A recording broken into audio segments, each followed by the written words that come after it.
Bonjour, je suis Olivier Clémence et tu écoutes Réussir mon e-commerce. Réussir mon e-commerce, c'est un podcast qui a pour mission d'aider les nouveaux e-commerçants et ceux qui sont déjà lancés à créer une entreprise rentable et bienveillante. Parce que je suis convaincu que ce sont les entreprises, quelle que soit leur taille, qui ont le pouvoir d'améliorer le monde dans lequel nous vivons. Dans ce podcast, je te partage des conseils, des astuces, des idées et des retours d'expérience pour t'aider à développer ton entreprise de manière respectueuse et élégante. Allez, c'est parti pour un nouvel épisode. Salut, j'espère que tu vas bien. Aujourd'hui, je voudrais te parler d'un concept qui est super intéressant à comprendre parce qu'il va te permettre de beaucoup mieux gérer le stress. Enfin, pas gérer le stress, finalement, de moins stresser tout simplement. Et en plus d'avancer beaucoup plus, de régler beaucoup plus de problèmes, d'être beaucoup plus efficace. C'est un concept que j'ai découvert dans le livre The 7 Habits of Highly Effective People. En français, c'est Les 7 habitudes de ceux qui réalisent tout ce qu'ils entreprennent. C'est un excellent bouquin que je t'invite vraiment à lire si tu ne l'as pas encore lu. C'est un livre que j'ai lu déjà 2 fois et je pense que je reviendrai dessus parce qu'il est vraiment très très sympa. Et en fait, et d'ailleurs peut-être que je te ressortirai d'autres concepts et d'autres informations qui tiraient de ce livre-là. Mais en tout cas, aujourd'hui, je voulais te parler du concept que j'ai découvert dans ce bouquin qui s'appelle le cercle de préoccupation et le cercle d'influence. Alors, qu'est-ce que c'est que ces deux cercles ? En fait, le cercle de préoccupation, c'est toutes les choses. Imagine un cercle où, dedans, il y a toutes les choses qui nous préoccupent, toutes les choses qui viennent un peu nous prendre la tête, les événements qui surgissent, les trucs pas forcément cool. Alors ça peut être la santé, ça peut être l'argent, ça peut être tes concurrents, ça peut être des nouvelles lois qui sortent, ça peut être la guerre dans le monde, ça peut être le Covid, ça peut être tout un tas de choses des informations qui t'arrivent et qui te préoccupent.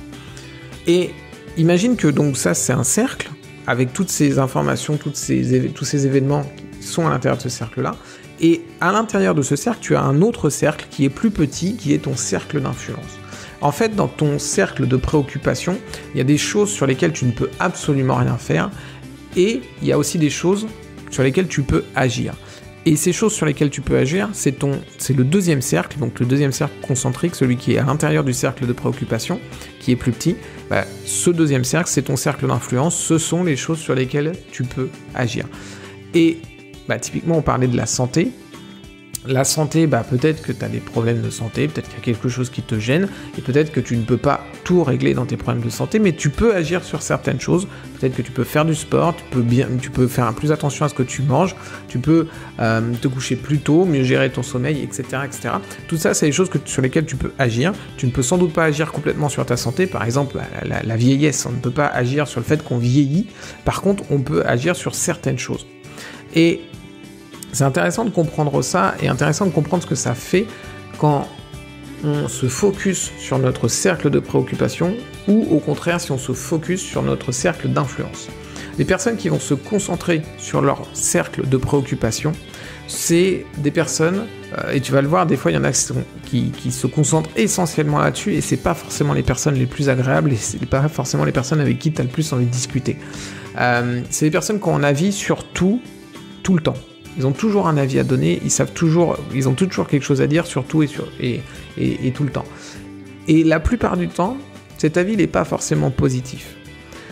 Elles vont avoir une très forte tendance à se plaindre en permanence. Elles vont avoir une très forte tendance à toujours tout critiquer. Parce qu'elles vont concentrer leur énergie sur des choses qu'elles ne maîtrisent pas. Et comme elles ne maîtrisent pas ces choses-là, c'est difficile finalement d'être positive auprès de ces choses-là parce qu'elles n'ont aucun impact dessus. Et en fait, on a plutôt tendance, c'est quelque chose de totalement égocentrique mais totalement normal aussi, on a plutôt tendance à être positif sur les choses sur lesquelles on a un minimum d'impact et négatif sur les choses où de toute façon, on rentre pas dans l'équation, on sert à rien en fait.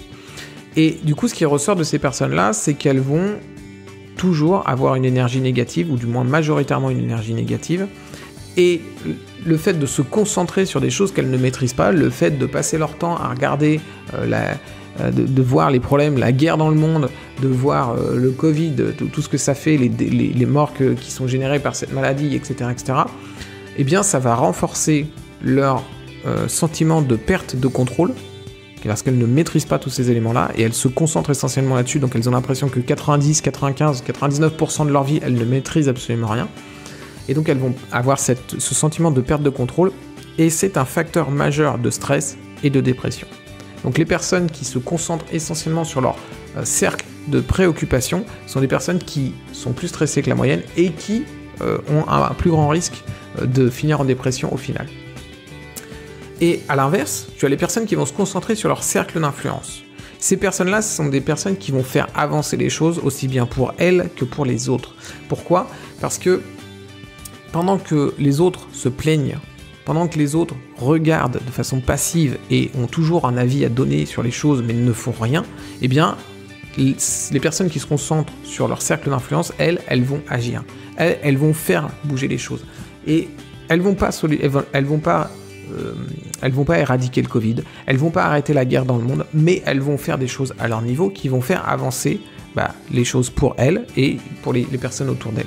Et elles vont avoir une énergie qui est beaucoup plus positive. Pourquoi ? Parce que justement, elles se concentrent sur des choses sur la construction en fait. Elles peuvent construire des choses, elles peuvent trouver des solutions. Et tout ça, c'est une énergie positive. Typiquement, si on reprend les problèmes de santé, tu peux pas tout résoudre dans tes problèmes de santé, c'est sûr. Comme je le disais, la vieillesse, tu peux rien y faire. Mais tu peux améliorer les choses. Je vais te donner mon exemple, tout simplement. Moi, j'ai des problèmes de dos depuis plusieurs années. Et mon médecin, quand il m'a annoncé ça, il m'a dit vous aurez des problèmes de dos toute votre vie, en fait. Ça y est, c'est fait, c'est définitif. Vous êtes lombalgique chronique. Et en fait, il y a deux types de lombalgique chronique. Il y a celui qui est en mode victime, qui va rien faire, et puis c'est tout, en fait. Et il va être en arrêt maladie tout le temps, et il va pas se bouger, et puis il va avoir mal au dos de plus en plus, et ça va être de pire en pire. Ou alors, il y a celui qui prend les problèmes un par un et qui essaye d'avancer. Moi, c'est ce que j'ai essayé de faire, et c'est ce que je fais toujours. Et très honnêtement, la situation actuelle n'a plus rien à voir avec ce qu'elle était il y a quelques années. Et j'ai mal au dos de temps en temps, mais c'est devenu de plus en plus rare. Et pour ça, en fait, j'ai pris les choses une par une. Je me suis concentré sur le sport. Je me suis concentré sur le sommeil. Je me suis concentré sur mes heures de travail. Je me suis concentré sur plein de choses. Et je l'ai fait une par une, parce que je ne pouvais pas tout faire en même temps. Je les ai fait une par une, et ça a amélioré les choses une par une. Et là, la chose sur laquelle je suis en train encore de travailler actuellement, c'est sur la nourriture. Faire attention à ce que je mange, mieux gérer l'alimentation pour justement éviter encore une fois d'avoir des problèmes de dos, et mes problèmes s'améliorent et ils vont continuer de s'améliorer tant que je reste dans mon cercle d'influence et que je suis pas simplement en train de regarder les choses qui m'arrivent et de me plaindre de toutes ces choses-là. Un autre exemple peut-être qui va plus te parler, c'est la crise du Covid. Tu l'as sans doute vu sur internet, il y a énormément de personnes qui sont concentrées à fond sur leur cercle de préoccupation en ce qui concerne le Covid. Typiquement, tous les gens qui passent leur temps à contester les décisions de l'État. Tu le vois sur Twitter, tu le vois sur Facebook, tu le vois sur les forums, tu le vois partout sur YouTube. Ils passent leur temps à dire bravo, félicitations, super, on est dans une dictature, c'est pourri, etc. Peu importe qu'on soit d'accord ou pas d'accord avec les décisions de l'État, on va pas les faire changer, les décisions de l'État. C'est pas notre petite personne seule qui va pouvoir faire changer les choses, et c'est encore moins notre petit message sur le groupe Facebook qui va faire changer les choses. On fera pas changer les choses comme ça. Donc clairement, c'est se concentrer sur son cercle de préoccupation, c'est donner encore plus d'importance à ces décisions sur lesquelles on n'est pas d'accord, c'est les rendre encore plus importantes et encore plus graves à nos yeux et aux yeux des autres personnes, etc. Et ça ne sert à rien, on perd juste notre temps. Et pendant ce temps-là, il y a des personnes qui se concentrent sur leur cercle d'influence, et si on prend le cas du e-commerce, qui ont forcément, certains ont été impactés négativement par le Covid, eh bien, au lieu d'aller sur les forums, etc., dire voilà, encore une super décision de l'État qui va encore planter nos ventes, on va encore se retrouver à devoir licencier des gens, etc., eh bien, il y a des personnes qui ont pris ce temps qu'elles auraient pu passer à se plaindre sur les réseaux sociaux, sur Facebook et tout ça, et qui l'ont utilisé pour faire des choses, pour essayer de trouver des solutions. elles ont proposé des nouvelles offres à leurs clients, elles ont peut-être recontacté leurs anciens clients, elles ont peut-être proposé des nouvelles facilités de paiement pour leurs clients qui avaient peut-être des problèmes de trésorerie, des problèmes d'argent et qui voulaient quand même acheter les produits mais qui ne pouvaient pas.